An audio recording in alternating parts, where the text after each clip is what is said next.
to other topics. So you kind of have this part here. So what do you think about Yeah. that? These are just quick thoughts. Just, I see this playing out more and more. Just the first thing I want to talk about real quick is what are the most successful ADs going to look like going forward? What's going to be common among them? I'm going to give you some events real here, just in pretty quick succession, just to lay the groundwork. Just think about this. The Jimbo original contract, the Jimbo national title plaque. I'm sure you remember that, right? When the alumni gave him a national title plaque with the year open. The Jimbo extension. When Jimbo left, Florida State going to Willie Taggart like literally within an hour. The whole way Tennessee settled on Jeremy Pruitt as their head coach. The way that Auburn landed on Brian Harsin as head coach. The Mel Tucker contract. Everything at Texas post Colt McCoy. My apologies to you. The Jaden Rashada debacle at Florida. Yeah. Contrast those with Kansas State making a home run hire in Chris Kleeman, Illinois hiring Brett Bielema, which has been an absolute unforeseen success beyond what anybody imagined, and USC hiring Lincoln Riley, literally, which nobody knew about. What are the differences between the negatives and the positives here? The negatives were instances where the alumni are in control and they grabbed the steering wheel and said, "I'm in charge." In Kansas State, basically, they tried to hire a Kansas State guy before, Ron Prince, and that was a disaster. I don't think anybody in Illinois wanted Brett Bielema as the coach, but the AD said, "Guess what? We're hiring Brett Bielema." And Mike Bone completely took control of the hiring process to bring in Lincoln Riley. So I think I've tweeted this out a couple times, but I'm seeing it happen more and more. Your most successful athletic directors are going to realize that we're getting a ton of money from television, and they're going to tell their biggest contributing boosters, "Great, cut your check and shut up and just root for us. You're not in charge. I'm in charge." Because you can see what happens. The big disasters inevitably there's a booster element to it that's gone completely wrong. Yeah, and that's a key part here. You're seeing some athletic directors make good decisions and some make bad decisions. I think in some ways this is also about kind of rash decisions too. I think in some ways a lot of these athletic directors feel like they need to overpay these guys. Like specifically Yep. Mel Tucker. It's like he had one good year and then they panicked and they're like, "Oh shoot. If we don't pay him now, he's gonna." Because again, there's been now this fear now. Like, and you mentioned Lincoln Riley to USC. That's one of them, 100%. The other one, of course, being Brian Kelly to LSU. Some of Yep. these guys who have been very successful, they get snapped up by other bigger programs and deeper programs, specifically comparing LSU to Notre Dame. They can recruit a lot better, right? So I think a lot of these guys have been picked up, and I think a lot of the athletic directors are scared because the thing is they're like, I don't want to be the guy who loses the next Brian Kelly or the next. Now, that unfortunately forces you to gamble on Mel Tucker, and you're like, well, all chips in on this guy because he had a really good running back that year. And but that's insane. But the thing is, that's what these boosters are demanding. And the thing is, I think the line is the fact that these athletic directors are so motivated by fear. They're like, I have to sign this guy because if not, I'm going to lose my job. And if I was in that position, I'd be like, you know what? If that guy really is that good, like if you have any doubts about this guy, and there were a lot of doubts. I mean, again, we're starting to see this now where there's a couple of guys who've had one really, really good year and then it's kind of tapered off. And Mel Tucker seems like one. Jimbo Fisher, again, same thing at Texas A&M now that he got a massive extension. Same thing now with Miami with Mario Cristobal. These guys who have had some success for a little bit of time go to another situation and then they've had a lot of problems. And I think, but the problem is to sign these guys, they've had to give them massive amounts of money. And I think because they've had to do that, some of these schools are locked. Like Miami can't fire Mario Cristobal for several years. Texas A&M, I mean, they could theoretically buy out Jimbo Fisher, but it's going to cost them hundreds of millions of dollars. I think if you're a smart athletic director, and I think the athletic director for Oregon is kind of like this, right? Okay, you're going to take my blue chip coach. Okay, I'm going to go hire a coordinator from a really good team. Like I'm going to hire Georgia's defensive. They're good at defense. I'm going to hire their defensive coordinator, right? You have to play Moneyball with this because the thing is, if you make a wrong decision, you're locking your school in for maybe a decade in some of these cases. Like Michigan State could probably never fire Mel Tucker. They're going to have to wait for that contract to end. And some of these schools are just done now because their athletic director acted rashly. They're like, we have to sign this guy, if not, I'm going to lose my job, and then they're going to lose their job anyway because they made the wrong call. And I think if you and again, even now, I mean, Florida hired the head coach Billy Napier. Now, again, it's only been 1 year. Can't make complete deductions about that. Currently, isn't looking good. I think there is still a fair. I think it's very fair to give him more opportunity on that. That's fine. But at this point, they gave him, now it's not ridiculous amounts of money, but they gave him actually a pretty big contract. But they have to now at this point. This is the level of it. If you are going to be a head coach in the SEC, you demand X amount of dollars, and the contracts in this are just getting bigger and bigger. Even for I think he only had a 3 or 4 year deal. It's still a large amount of money just for that, and the money here is too big that. If you're a small school and you're worried about losing your guy and you think we need to sign this massive extension, don't do that. Fine. There is always another good head coach coming up. You got to find that diamond in the rough because you're not the best school. You're not Alabama. You don't have unlimited money. You cannot just burn all your money in one shot like Michigan State. That's literally your job, is to have that list. That's your job. Yeah. I mean, what else do you do? I actually don't honestly, I don't know. The head coaches coach the team. They recruit all the athletes, and then there's head coach. Okay, you hire and fire head coaches for different sports. Okay, what else do you do? Maybe you go to fundraisers, I guess. Yeah, you raise money, but is that really you have no other staff? You can't scout. You can't scout other coaches. And this is the thing. I think there's going to be a break at some point, and I think we're getting very close to it. When head coaches are going to be like, okay, enough's enough. I cannot be constantly coaching the team. Manage what's functionally roster mania, because what happens is you've got guys constantly moving with the transfer portal, and also recruiting brand new guys who you could, again, with the Jaden Rashad, they could just be like, no, I'm done, I'm not coming to you anymore, or because you're not paying me enough money. Head coaches are going to snap. These people are already pretty stressed out as it is. Someone's going to be like, no, that's it, I'm not doing this thing, and then I think you're going to start seeing divergent roles here, and athletic directors are kind of like GMs, except they're not probably skilled to be GMs. A lot of them are just kind of patronage appointments at universities. They're not analytical GMs, and I think they need to be. I think you need to have a position between athletic director and head coach that's basically okay, we're going to go recruit guys. We're going to find good players that could enter the transfer portal, get them to our school. Kind of like a GM does. That's what you need. That's what we're getting to a point where there's going to need to be a GM role.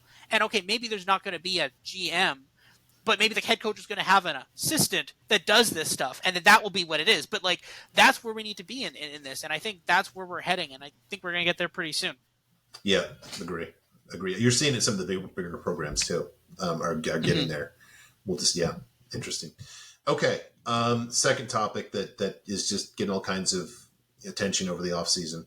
Everybody's favorite thing is to go on Twitter and to complain about the transfer portal. And how it's horrible for the sport, except for when a good player goes to their team. Well, guess what? 2 things. Number 1, too bad. I don't care about your feelings when it comes to what's best for a player, what he wants to do, versus, what your feelings are about what that player does.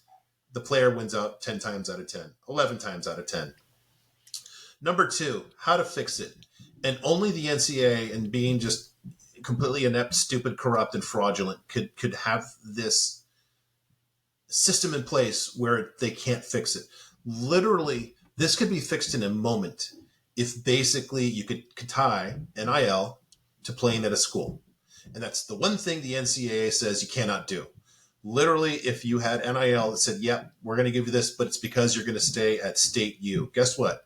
The player's going to be at State U, but give them a buyout so that if Michigan calls or Ohio State calls and says, we want Johnny from State U, then they can buy that out. And that's what the NCAA should be doing. Come up with kind of general buyout language, just looking out truly for the player's best interest. But they don't look out for the player's best interest. They want to convince everybody that the NCAA and the athletic directors are the real talent rather than the actual talent that produces all the revenue. End of sermon. No, and that's exactly right. And this is getting absolutely ridiculous. It's really funny because when the old head of the NCAA stepped down, I remember what his name was, and they hired Charlie Baker. I was like, that's a name I know because I work in politics. I'm Canadian, but I follow a lot of U.S. politics. I'm like, oh, that's the governor of Mass. At the time it was the current governor of Massachusetts. Then he wasn't running for re-election, but he was about to be out of a job. So I'm like, oh, that's cool. I know that guy. And I'm like, because he was a Republican governor of a northeast state, which is actually relatively common because they're weird in the northeast. They kind of like electing really moderate Republicans to be governor. It's weird, but I'm like, oh, cool. That guy must really like college football or something. So they hired him. Good story. I like that. And I'm like, oh, there's a lot of problems in the NCAA. Maybe he can fix them. And his big idea is, let's go to Congress to have them fix it. Oh. Which, if you follow any American politics, you will know that Congress is never the answer to any question, and it's generally causing the problem in the first place. Yeah. So they're like, okay, we're in deep trouble. Congress needs to fix this, which is like, and they're like, oh no, we need to have, and it's even worse when you go through, and I'm probably not going to bore us today with the details of this. I've read actually their lobbying strategy. It's horrible. Like, first of all, one of the things is they're relying on Tommy Tuberville to help them, which is just, I don't know why you would, if you're like, the plan is we got to trust Tommy Tuberville to help us, that's just a horrible idea. Well, is the goal to go 4-8 at Cincinnati? Because then he's the guy for that. Yeah, like, it's nuts. I don't know, like, they're like, oh, we need to make a Senate and a House. The House needs to make their own bill and the Senate needs to make their own bill, which, first of all, that's the kiss of death. You never, ever do that. That's the worst idea, because then the Senate's going to want their version of that. Like, this is so bad. And the fact is that, like, they get up there and they say, oh, I've talked to athletes and they don't want to be employees. I'm like, yeah, sure. Maybe water polo players at Cornell don't want to be employees, but I guarantee you talk to the offensive lineman at Texas A&M, they're like, yeah, I'm an employee. Like, this is the thing. It's absolutely ridiculous. And the fact is that, one, they also kind of don't have any power in the first place. That the fact that this entire system has been designed that they have no power. Two, the fact that they refuse to use any of the power they do have. They're like, no, Congress can fix this. That's the solution. And the fact that, three, they've decided to just bury their heads in the sand and be like, no, we need to go back to the way things are, instead of actually accepting the fact that they're going to be forced to change now, is just, it's mind-boggling that they haven't accepted that this is going to change now. That their system was horrible. Like, the fact that the conservative Supreme Court ruled against them is crazy. And the fact that, like, the conservative Supreme Court, which is definitely not pro-union, is like, hey, these guys should definitely be in a union. Like, that is insane levels already. But the fact that they're like, no, we need Congress to fix that problem. Also, the fact that you've got a bunch of states now that are functionally in a cold war as to who can pass the most open NIL rules. You've got Texas competing with Oklahoma, competing with Louisiana to figure out who can make sure that they can have their school, basically their boosters fund their school, which is nuts. Like, this is the problem, and this is why you need to have regulations, and you need to pass down actual sanctions on schools that disobey them. This is the whole bowl ban thing. We could do that 4 years later when it finds out you gave a kid a hamburger and he won the Heisman. You could do that. But you can't do it when people are like there is a 0% chance there's no tampering in the portal. There's a zero, like, these people are opening the portal and then they're jumping into the portal and then the next day signing to like, it's ridiculous. The fact that they need to fix this so badly. And the thing is, I actually personally don't have a problem with the portal. I think it's actually fine. You want to go to another school? I have no problem with that. And you know what? Sometimes it benefits a school you like. Sometimes it hurts a school you like. That's fine. It's the player's decision. It's where they think is best. And there can be a lot of interesting interactions. And I think you should reward schools that are able to recruit not just high school players, but when they see actual on the field performance, if you can recruit those players, that should be rewarded. But the fact that people are like, oh, this is so bad now, grow up and change and actually adapt the sport and fix the problems. Don't pass it to Congress. That's a horrible idea, and it's doomed to failure. And it will be doomed to failure, and that's what we're seeing now. Yep, agree. All right, third, very quickly, rules changes in the off season. Don't know if everybody's aware of these. Just, three things that affect the game on the field. Cannot take consecutive timeouts to shorten the games. So Sark can't do his ice. Yeah. Well, like, we're going to ice this kicker 3 times. Like, why? I'm going to deep freeze him. Yeah. No one time downs at the end of a quarter. Whatever. It's just weird. I don't. Yeah. Yeah. That saves maybe one play every season for a team, and then a running clock every except for the last 2 minutes. I bring this up because it's going to be different, and one of the things, probably my best bets, well, not probably, definitely the best bets I've had the last couple of years have been under when I started just to tweak my model a little bit. So I'm very curious how this is going to affect totals, and then if Vegas is going to respond as well. If they'll be quick, if they'll be slow, if they'll overreact, if they'll underreact. So near term, I'm just going to be, looking at, do some analyses to look what's the typical, I've thrown out on the pod a few times, the average total, actual total in a game for FBS is 56. I'm going to break that down by week and just see if the first few weeks, what are the actuals coming in versus prior years to see if there's any kind of information we can glean from that. Yeah, and I that last one is by far the most impactful, and I think that's going to have huge impacts on totals. It's going to be at least worth a field goal, at least, probably even more. But yeah, the first two are dumb. Like I don't know why. Like taking consecutive timeouts is dumb, anyways. It's not. It doesn't help you. Like if you're icing a kicker, which is debatable as to whether that matters at all. That. Like, the fact that you can't do it now twice in a row doesn't mean anything. No on-time downs, okay, I guess. Again, like, you're right. It saves one play maybe every once in a while. Like, you see that once a season. Yeah. For every team. Yeah, it's just, I don't know. That, again, there's another questionable, but the thing is now, because they're now expanding the playoff to 12 teams, they're going to add extra games. And the thing is, instead of actually fixing the problem, which is like, okay, adding an extra week or a bye week here, or just maybe not having Alabama play Chattanooga for some reason. Instead of doing that, we're like, no, we're gonna stop the clock. We're not gonna keep the clock running after every first down now. Like, okay. Well, and if you want games to be shorter, guess what? Don't have a 70-year-old guy trying to do replay on a 4-inch screen under a hood to figure out where a ball should be marked. There's so much money in the production of these games. I think the ACC and SEC had it for a while. At least they had like a Replay Central, where it would be like an offsite replay ref who could just look quickly and figure it out rather than having, this whole stupid on-field setup. There's so much time wasted in replay. It makes me nuts. Yeah, there really is. Because the thing is, sometimes the games take so long, yeah. They do. And the other thing, too, you know what? If it's a 5 p.m. Pacific kick, guess what? Start the game at 5:02 like they do in the NFL. Don't have 27 minutes of build-up and this and that. I'll, if I want to watch the pregame, I'll watch it. I'll make time for it. But just kick when it's supposed to start. Yeah. No, I agree with that. But the thing is, at the same time, people are like, we got to make the game shorter. I'm like, do we really have to make, like, the average game I'm having a good time. Yes. Yeah, like, this is great. I like this. Why do we have to make this shorter? Like, honestly, like, no, I like this. This is, yeah. Yeah, we have a 1.5 drink limit now, okay? Enjoy it, folks.